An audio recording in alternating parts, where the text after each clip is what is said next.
Russia just announced that it is carving out a big chunk of Ukraine. Last night, Putin authorized Russian forces to deploy into these regions. Today, he asserted that these regions are actually extend deeper than the two areas he recognized, claiming large areas currently under the jurisdiction of the Ukrainian government. He's setting up a rationale to take more territory by force, in my view. And if we listened to his speech last night, and many of you did, I know, he's setting up a rationale to go much further. This is the beginning of a Russian invasion of Ukraine, as he indicated and asked permission to be able to do from his Duma. So let's begin to, I'm going to begin to impose sanctions in response far beyond the steps we and our allies and partners implemented in 2014. And if Russia goes further with this invasion, we stand prepared to go further as with sanctions. Who in the Lord's name does Putin think gives him the right to declare new so-called countries on territory that belong to his neighbors? This is a flagrant violation of international law, and it demands a firm response from the international community. Over the last few months, we've coordinated closely with our NATO allies and partners in Europe and around the world to prepare that response. We've said all along, and I've told Putin to his face more than a month ago, that we would act together. And the moment Russia moved against Ukraine, Russia has now undeniably moved against Ukraine by declaring these independent states. So today, I'm announcing the first tranche of sanctions to impose costs on Russia in response to their actions yesterday.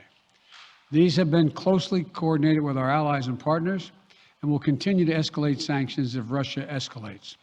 We're implementing full blocking sanctions on two large Russian financial institutions, VEB and their military bank. We're implementing comprehensive sanctions on Russian sovereign debt. That means we've cut off Russia's government from Western financing. It can no longer raise money from the West and cannot trade in its new debt on our markets or European markets either. Starting tomorrow and continuing in the days ahead, we'll also impose sanctions on Russia's elites and their family members. They share in the corrupt gains of the Kremlin policies and should share in the pain as well. And because of Russia's actions, we've worked with Germany to ensure Nord Stream 2 will not, as I promised, will not move forward. As Russia contemplates its next move, we have our next move prepared as well. Russia will pay an even steeper price if it continues its aggression, including additional sanctions. The United States will continue to provide defensive assistance to Ukraine in the meantime, and will continue to reinforce and reassure our NATO allies. Today, in response to Russia's admission that it will not withdraw its forces from Belarus, I have authorized additional movements of U.S. forces and equipment already stationed in Europe to strengthen our Baltic allies, Estonia, Latvia, and Lithuania. Let me be clear, these are totally defensive moves on our part.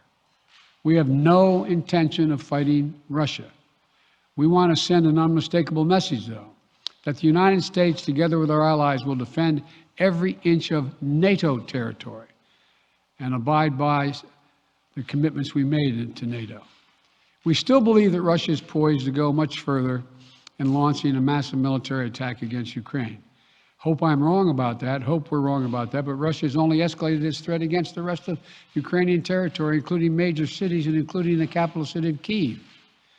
There are still well over 150,000 Russian troops surrounding Ukraine.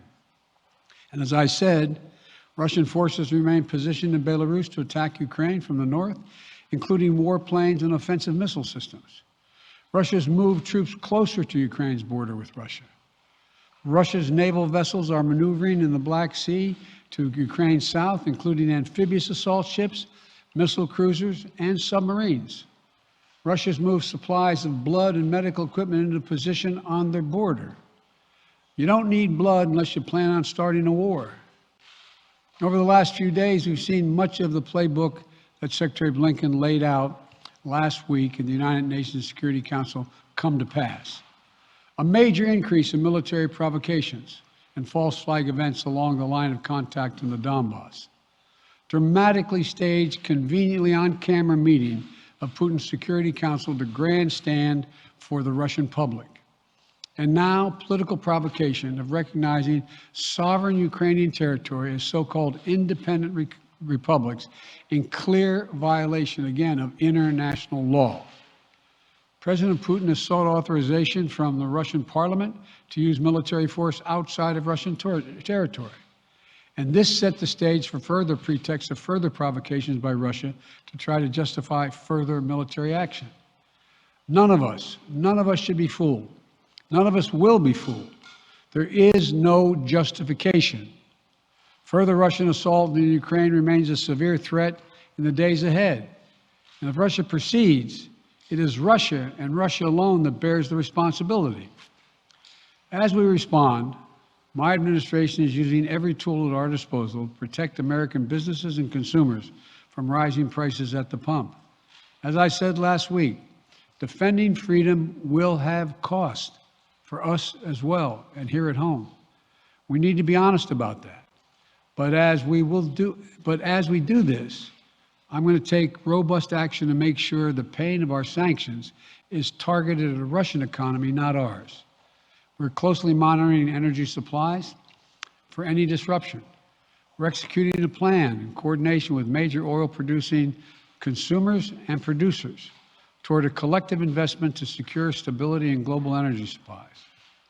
This will blunt gas prices. I want to limit the pain to the American people are feeling at the gas pump. This is critical to me. In the last few days, I've been in constant contact with European leaders, including with Ukrainian President Zelensky. Vice President Harris met in person with the leaders in Germany over the weekend at the Munich conference, including President Zelensky. At every step, we have shown the United States and our allies and partners are working in unison, which he hasn't been counting on, Mr. Putin. We're united in our support of Ukraine.